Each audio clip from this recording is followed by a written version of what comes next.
Hujan tidak pernah bertanya kenapa seseorang memilih diam. Ia hanya turun, tenang, menetes di atap, seolah tahu tidak semua hal harus dijelaskan. Namaku Raka, dan aku terbiasa diam, bukan karena tak mampu bicara, tapi karena dunia terlalu gaduh untuk memahami suara yang pelan. Perpustakaan adalah satu-satunya tempat di sekolah yang bisa ku tinggali tanpa harus berpura-pura. Tak ada tatapan aneh, tak ada suara yang menuntut. Hanya buku-buku tua yang bersedia mendengarkan tanpa menghakimi. Sampai suatu hari, ilham datang. Ini tempat persembunyianmu, ya? Katanya sambil duduk di depanku, seenaknya, seperti sudah akrab sejak dulu. Aku hanya mengangkat alis. Mungkin. Ia tersenyum, lalu membuka bukunya. Tapi aku tahu, ia tidak membaca, sama sepertiku. Hari demi hari, kami mulai terbiasa, duduk bersebelahan, pura-pura membaca, pura-pura tidak saling memperhatikan. Tapi jantungku selalu berdetak terlalu cepat tiap kali ia mendekat. Aku menyadari sesuatu yang tak berani kukatakan. Bahkan pada diri sendiri, saat hujan datang, seperti sore ini, kami hanya duduk berdua, tanpa kata. Aku suka hujan. Katanya, Rasanya, semua orang jadi jujur saat hujan.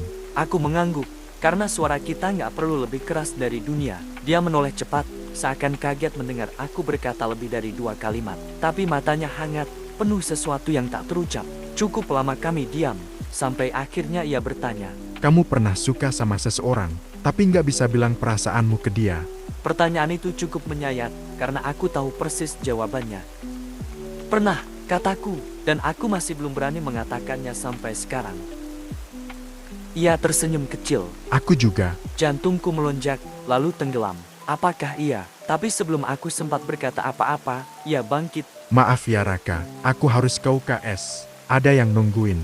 Cewekku lagi pusing katanya. Aku tidak bereaksi, hanya tersenyum kecil, dan kembali menatap jendela. Hujan masih turun, sama seperti biasa. Tapi aku tidak lagi sama. Dalam diamku, aku tertawa pelan bukan karena lucu, tapi karena akhirnya aku mengerti.